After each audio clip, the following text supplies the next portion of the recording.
Thanks. Hi, thanks for having me here at Gastromasa. It's good to be back in Turkey, and I'm really happy to share a little bit about our small restaurant in London. So, what I'm going to talk to you a bit about today is what we do at Ikoyi, who I am, and a little bit more sort of practical information about our knowledge and skills and my understanding and interpretation of biodiversity and sustainability and what that means to me. Then I'm going to cook you a dish that hopefully exemplifies and tells you a little bit more about this demonstration, and it puts everything into practice. So Ikoyi is my restaurant in central London, and I own it with my business partner, Ire, who's from Nigeria, and I'm half Chinese, half Canadian. So we're a very multicultural restaurant. So what do we do? On a base level, our food is rooted in hyper-seasonality. What does that mean? That means we communicate directly with fishermen and farmers and growers, and we allow seasonality to guide our menu. And that's a fundamental principle to us. So we don't create dishes based on an idealized form. We create dishes based on what availability dictates. And so for us, that's a very beautiful experience because there's always a surprise. We're always excited to see what comes through our door. It's never the same, and I think that's kind of a reflection of life. Everything is never constant, and it pushes us to adapt and to learn more. So let me tell you a little bit more about some of the products that we work with. Our fish, for instance, we don't work with wholesalers to procure fish. We're really lucky to be in London, which is, well, my talk is about how to be sustainable in London, but London's actually not that far from the coast. If you think about it, England's a very small country, so I'm very lucky to speak directly with an intermediary who has direct contacts with boats. So my communication with what comes into my kitchen is direct to fishermen. And these guys, they go out 5 o'clock in the morning every day to see what they can catch, and then they communicate to us via WhatsApp. It's really special, so they'll tell us that they've caught some line-caught sea bass, mackerel, monkfish, squid, and they won't take it from the ocean unless they think it's the right quality, the right age, the right size, and the right kind of respect in terms of at what point in the season that specific ingredient should be fished. So to have that kind of direct communication with fishermen, I believe is kind of priceless as a chef, and I think it's what makes the food at Ikoyi incredible, is because I have a direct contact with someone that's handling the ingredient. And so the fish, it comes into land, it gets dried off by this company that's based in Kernow in Cornwall, and then they pack it in ice, which is vacuum sealed so that the ice doesn't come into contact with the fish, so there's no spoilage. And so the fish comes to us in courier or up on the train, and then someone cycles it to the restaurant. And so it's quite an organic connection that we have with fish. And then in terms of vegetables, we work with a few specific farms in Cornwall, Cambridgeshire, and East Sussex. And they all come to us via car, and they wake up at 2 in the morning with a flashlight on their head to pick our vegetables. And I think there's something very special about that we have a farm-to-table, sea-to-restaurant experience, and we're based in London, which is, it's a big cosmopolitan city full of concrete, yet we're doing something very organic, very fresh. And if you think about if you were in the United States or in a much larger country, the distance of travel is actually pretty small. This is one of our collaborators, Dan, who provides us with sheep and all kinds of vegetables, and this is his farm called Crocodon. And then lastly, our beef. I think of Ikoyi as a beef restaurant. People don't think of it as a beef restaurant, they think of it as like a creative, spice-based restaurant, but actually beef is a primary ingredient to us. Because I think if you want to work holistically and you want to produce the best product and you want to work with a producer that's responsible and has integrity, for me as a small restaurant, I can't really mix and match. Get beef one day, get pork another day, get chicken another day. I have to work with a farmer that's specialized in working with beef. And although that might sound constant, it's actually not, because the way that the beef is produced for our restaurant is very similar to how a winemaker produces wine. So we work with native breed cattle. So that's breeds of cattle that were born and bred in the United Kingdom and that have the right physicality and structure to live outdoors. And that's what you want from an animal. You want it to live outdoors. So the farmer that we work with, Philip Warren, they're based in the southwest. And because we have different breeds of cattle, you can think of them as different types of grapes. And different types of grapes interact with soil in different ways. So just like when you make a specific type of wine, it produces a different type of flavor in a different type of soil. And that's exactly what happens with our beef. It's meat that's produced in a natural way. So every time a carcass comes into our kitchen, it's never the same, but it's essentially always perfect, because it's this idea of accepting the system of nature as perfect.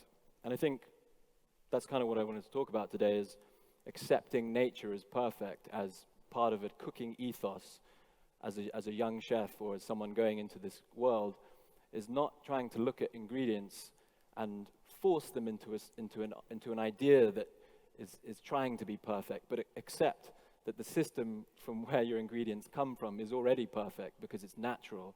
Nature is a system that we don't have control of, but if the producers that we work with work in a natural way, then surely, at least from my perspective, everything that they give me is going to be perfect in some shape or form. And I think the challenge there culturally is beef might go into one kitchen and it looks lean, it looks small, it looks different, and the chef turns it away because it doesn't have a ton of marbling. But in the Ikoyi kitchen, we'll take that piece of beef, and it might come from the same breed of cow that's been in the same environment, but it's different. It's genetics, but it's still perfect. So it's our responsibility as a chef, well, it's my responsibility, at least what I think, to take this basis of perfection and be creative, be responsible to find a way to make that work, find a way to make that delicious, cut it in a different way, serve it in a different way, and not just be consistent and stuck in a box. So what does biodiversity mean to me? Biodiversity signifies a coexistence of plants and organisms. But I think what's special about our cuisine at Ikoyi is that it's also about human biodiversity. And I was reading about mycelium the other day, which is a type of fungal network that connects plants in soil. And I was thinking that what we do at the restaurant is quite similar to these fungal networks between plants in the way that we connect ingredients with cultures. We build these networks of flavor that connect with African cuisine and Chinese cuisine. And even on my new menu, I have a lot of dishes inspired by Turkish cuisine because I spent the summer in Bodrum and I did a lot of mangal cooking. And I really love the flavors of burnt meat and yogurt and butter and tomatoes. So that's going to be featured on our menu. But it doesn't make us a Turkish restaurant. It makes us a holistic restaurant that's absorbing ideas and flavors and techniques. And I think when you come to the restaurant, you can't try and define it. You have to just experience it and decode these ideas and these cultural messages. And then lastly, spices. Spices is something I think that are fascinating and essential to any cook. And I kind of fell in love with the exotic nature of spices, the otherness of spices, and what they bring to all these incredible ingredients that we work with.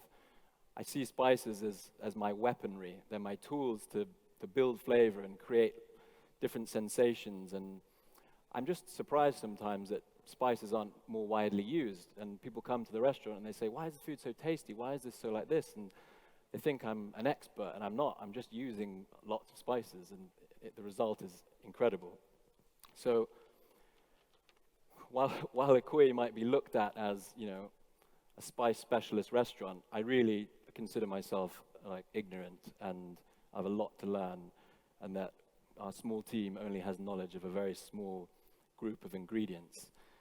But if you have a small group of ingredients, that might be 50 spices. How many millions of iterations can you create with just 50 spices and some beautiful, fresh produce? There's already enough there with 50 spices. So again, what I'm trying to say is we're small, but we still have infinite mutations of what we do. And then lastly, I wanted to talk a bit about falling in love with cooking and like, what's the most important thing here in understanding sustainability and biodiversity. And for me, it means, why did we start cooking? Why did I start cooking? I started cooking because I fell in love with the process of making people happy with food, like caring for people. That's why I did it. And I think chefs often fall into this trap of obsession, where you become obsessed with perfection, you become obsessed with concepts, you become obsessed with trends, but you didn't start that way. You have to start and remember why you started this career, which was, for me, which was the love and the care of act of cooking and looking after people. And I think if you think about that, what that means is having integrity. And if you have integrity, it means you care about the system and where your ingredients come from. So I think if you can sort of clarify everything, the fundamental message for me is to be responsible and to have integrity and to do everything I do in my kitchen, in my daily life, that respects nature, that respects people, that respects the process of making things. And if you do that, you end up with something quite special. Anyway, enough rambling. I'm going to cook a dish for you guys. So this is Christian. He's a sous chef at the restaurant, and he's from Jersey. And we're going to cook a rice dish for you today. So this rice dish is like a new version of what we're doing currently. And we're kind of famous for this crab rice dish.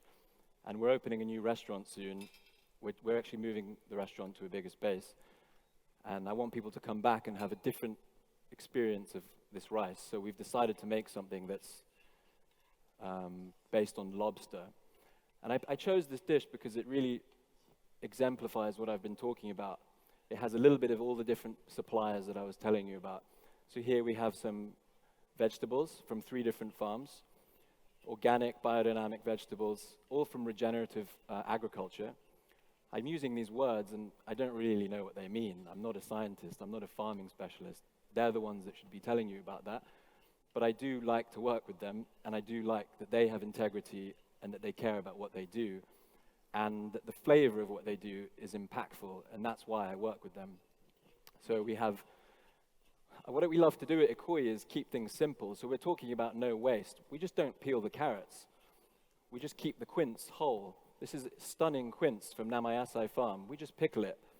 We have some beautiful golden beetroot. This has just been brined. The flavor is already incredible, so why do we need to do much to it? Then we have some kohlrabi, which we've peeled, brined, and then made into a kimchi, and some badger flame beetroot kimchi. So I think that like making powders and other forms of flavor with waste or byproduct is possible if it's delicious and if it's practical in your kitchen.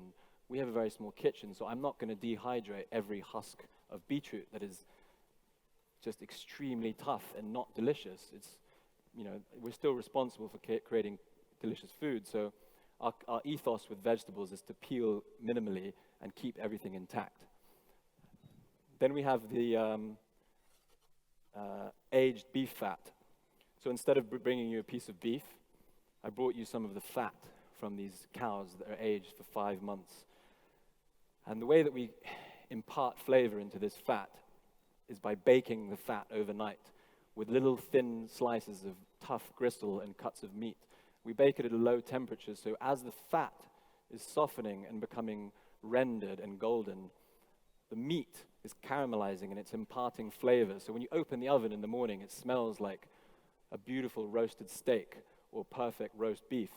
So this exemplifies what we do at the restaurant. It's about capturing the romance of roast beef or a beautiful steak and concentrating it into an ingredient or a product that is potentially a byproduct of beef. A lot of beef fat gets thrown in the bin, but actually it's an essential part of the cooking. Then we have a paste of smoked ginger, shallots, and fermented chilies. This is our rice.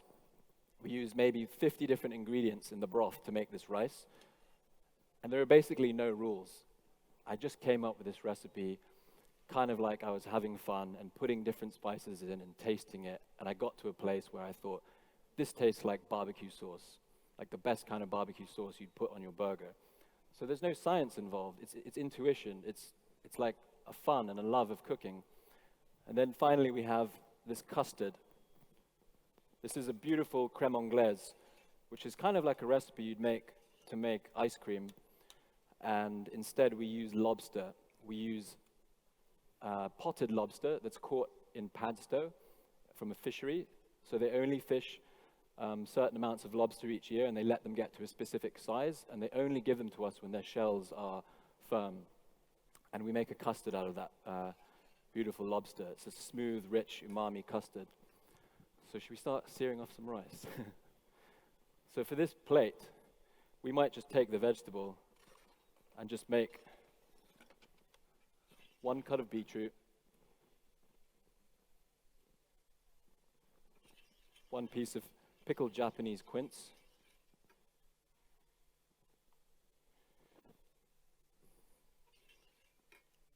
brined carrot kimchi, brined kohlrabi kimchi,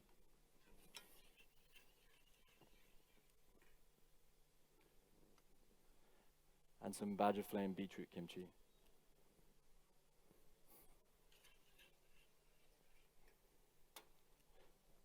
Should we good? Should we go? So, ooh, it's hot. Sorry, I've never worked with this induction before. Okay, let's go with the rice.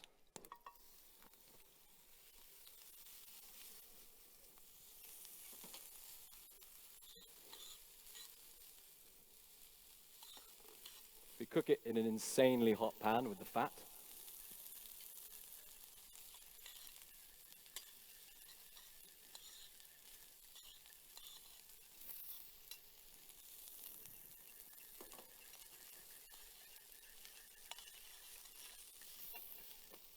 And you have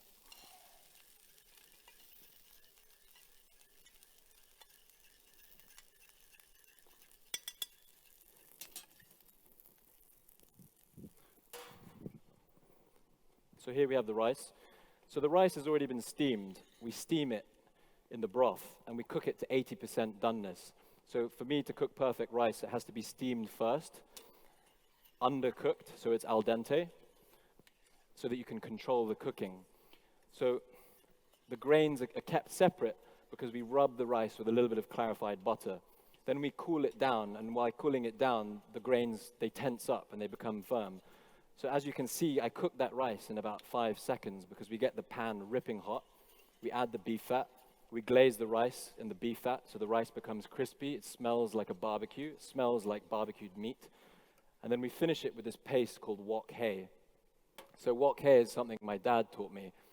It's a condiment that Chinese people use to serve with cold cuts of meat.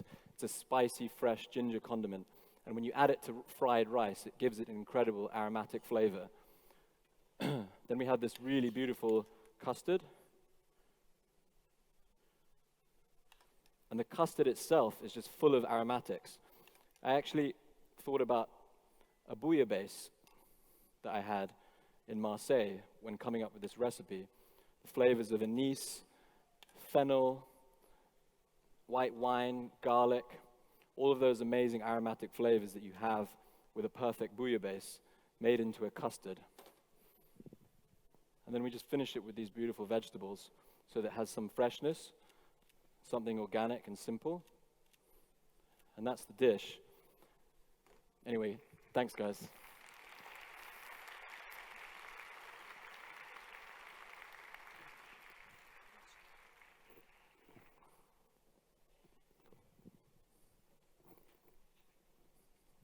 All good?